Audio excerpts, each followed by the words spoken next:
What's up, guys? Happy Saturday. Welcome back to the Early Edge. Shout out to everyone that's here for the Saturday weekend edition. We got MLB, we got college basketball. We do have an NBA slate as well, but I probably won't be paying attention to that. But nonetheless, we got plenty to get through today. All right, let's take a look back at yesterday.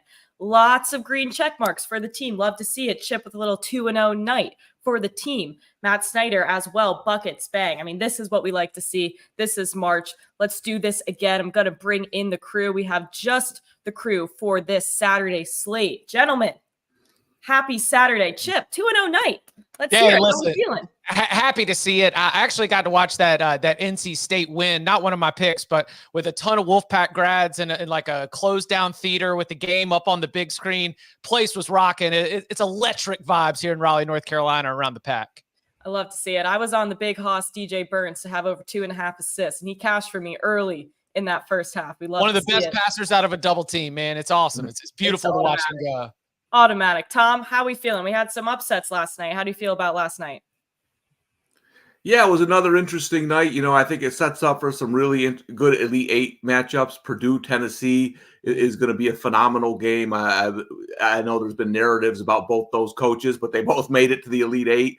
We were talking off screen. You know, I thought Creighton, I thought they might have done it last night, but the 18-0 run by Tennessee did them in. And then the Houston-Duke game, Houston suffers an injury and Duke moves on. I'll say I'm surprised to see Duke in the Elite Eight. I didn't think they had it, but that's why you got to wait for the brackets and see. It's great to talk about in February who you think's going to win it all, but you really got to see the path, right? Duke's had a favorable path, and here they are with a shot to get to the Final Four.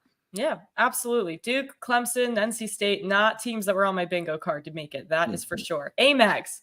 You're like, I don't really care about March Madness. It is baseball season. We had opening day. How we feeling? Are we pumped up?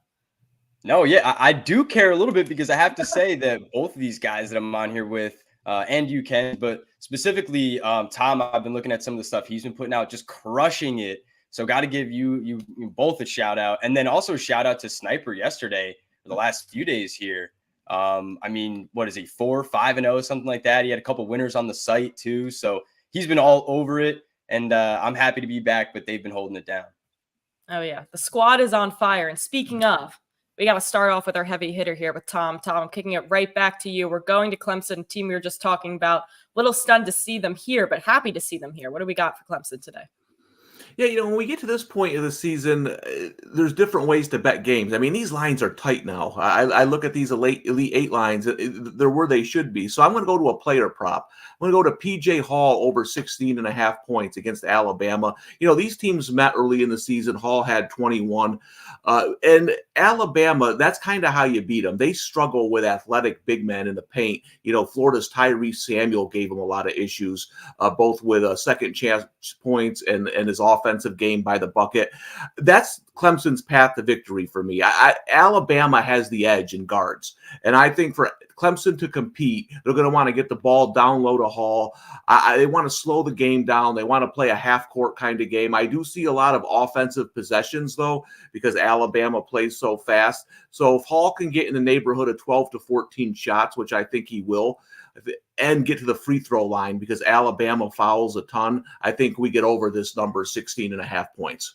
Mm-hmm. Yeah, I'm big on PJ Hall. I was on him Thursday night. I think he's an awesome player. I'll also have a Clemson prop for you guys just to tease. But before we get to that, let's remind all of our viewers that you can make these bets on PJ Hall. New BetMGM customers can sign up today and get up to $1,500 in bonus bets. Just place your first wager of at least $10 and you will receive up to $1,500 instantly if your bet loses with code EDGE. That is EDGE, EDGE. All right. Before we get into it, we got lots of college basketball left, but we got to hear a word from one of our partners. Really interesting because everybody's always trying to figure out, especially at the top of the draft, what the other teams are doing. When I've had conversations here with executives for other teams who know Adam Peters well. That was one of our partners. That was not what I was thinking was going to happen, but we'll go with it. All right, we're going to move on here. I'm going back to the Clemson player props here. I'm going to go to Joe Girard here. Now, Joe, he has had look, the volume's there. That's all I'm going to say. The volume's there for this guy here. I'm going to go him over 13.5 points. You can get that over at BetMGM actually right now around -125. But I think it will be a fast-paced game. A lot of offensive possessions, as Tom was saying. Alabama's defense on the road, Alabama's three-point defense in general. If you're going to have a little bit of a recovery game, this is the team you're going to do it against. I think, again, defense was never really their strong suit here. At some point, the regression to the mean for Joe Girard is going to be having a few more three-pointers. I like his three-point prop, just a little juicy, so I'm going to go with the points instead. I think it all falls into the same category, same type of narrative. So again, PJ Hall, I love. Joe Girard, I love as well. All right, let's take a little break here from the college basketball. Kick it to Amags here. We got MLB to talk about. What we got, Amags? Yeah, there's some exciting games in the Major League Baseball. And I think when we get to the first Saturday, the first Sunday now, we kind of get to start to see some of these hitters settle in a little bit, relax. So what I'm going to do is what everyone should be doing today, as it's Patrick Corbin Day. I'm going to target the Cincinnati Reds, right? We got to take anything against Patrick Corbin here, take a stand against him. Last year, we saw the expected ERA even versus very high ERA. The expected was even higher, over 6. Really, there's nothing to love. And when you look at kind of some of the predictive indicators, there's nothing to love really with Patrick Corbin. So we're going to take the first 5 over 2.5 on the team total for the Reds here. I think that this lineup with Elly De La Cruz can definitely do some damage, but I also kind of like where the weather plays in for this game. You have some winds swirling out towards left, and Patrick Corbin, a couple of these guys put some balls up in the air against him. They hit it hard. They barrel it up. That's something that he's kind of been known for. I think that we easily could see some home runs popped out here today, and this Reds team is exciting to watch, so why not bet on them, right? The over 2.5, I think, is a good spot for the first 5, really just targeting Corbin. So we're going to play that one on the first play. And then secondly, we're going to go to a player prop here. I know I kind of put it out on Twitter this morning that I'm not loving playing any K props. So we're going to take a hitter prop. We're going to take Steven Kwan over 1.5 hits, runs, and RBIs. Now, look, when I take a gander at what these Cleveland Guardians have done for the first 2 games, I'm kind of excited about where the lineup is, where it ranks, because last year we saw they were pretty abysmal against lefties, but first game of the season, they come out, they put up 8 runs, they hang 6 of them on a lefty in Alex Wood. So I think that today we kind of see them once again, they're relaxed, had a couple wins start the season. They're still up playing the A's. Maybe the weather plays into it. I'm hoping not as much as we're seeing right now, but I think that Kwan at the top of the lineup, after 2 hits last night, a hit in the first game against that lefty. He had runs in both the games, so he's gone over the total. He's really in a good spot there at the top of the lineup for the away team. It's a little bit juicy, but I think it's where we want to go with this. So with that lineup, play Kwan all you want. If you want to do total bases, if you want to do stolen bases, runs, but also take a look at Andres Jimenez. I didn't play this as an official play, but Jimenez is plus 105 for over 1.5 hits, runs, RBIs. I think that he's in a good spot too. He's raked against lefties, and I just really don't think that JP Sears is a great pitcher. So that's where I'll end it with that prop, but I will give a shout out to the website. I have a play on that game up on the site. I wrote it up, and I think that you should head on over there and play that one with me. It's first. I listen, Amags, I'm literally taking notes. I am actually writing down these plays because that's good stuff, man. I know. Look, we're pumped to see you back. The chat's pumped to see you back. When I see you back here, that reminds me that we're headed into spring. We're headed into summer. Me and Amags are holding down the summer front on the early edge. So this is very exciting stuff. All right, Chip, we're going to get to you. But before we do that, let's hear a word from one of our partners. 2 big boys getting ready to play. Big being the operative word here. And here they come.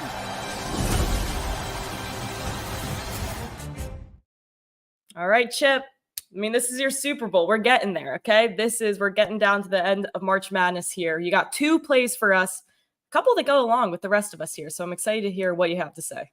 Yeah, I mean, just like Tom said, the lines are so efficient right now. It is really difficult to be able to find an edge. And when I look at this UConn game, man, that is a big spread for an Illinois team that we know has so much offensive firepower. I mean, you could be sitting there, UConn up 11, you feeling like you're good, and then bang, bang, and all of a sudden Illinois kicks in that back door. So let's ignore the back door. And let's go with the one thing that we feel really confident in, and that is the Huskies' ability to score. Because while going into the Sweet 16, Illinois rated as the number one most efficient offense in the country. Remember the Iowa State matchup, offense, defense, yada, yada. Well, guess who's there at number one now after putting up 1.3 points per possession against San Diego State? The reigning champ UConn Huskies. So UConn, I think, is going to be able to score against an Illinois team that has played better defense in this tournament. Yes, but in general, it is not anywhere close to an elite level. So, look, Illinois could pull off the upset. It would stun me, but it was not crazy. So let's go with the UConn team total. All right, now let's go into the West Regional Final, where we've got the college football flavored matchup of Alabama and Clemson. So look, I think that there is a theory called the reload the musket theory. In Revolutionary War times, it took forever to reload your musket. I think this is a reload the musket game for Alabama. I think the Crimson Tide poured it out against North Carolina. And Clemson, I mean, they never trailed. They controlled the game. Like, was it an upset at the sports books? Yes. Was it an upset in the bracket? Yes. But if you just watched the game and you took away all the other information, Clemson was the better team from tip-off to triple zeros. And I think that with Alabama having to dig so deep and then turn around and play a Clemson team playing with confidence, I think the Tigers win, but I like being able to get the 3.5 right there. So CLEMSON.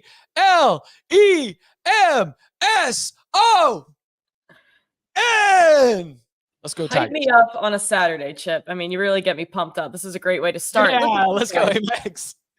This is what we do. We bring what we know and we share the wealth with the team. You love to see it. You love to see it. All right, let's take a look at this recap screen quick before we get out of here.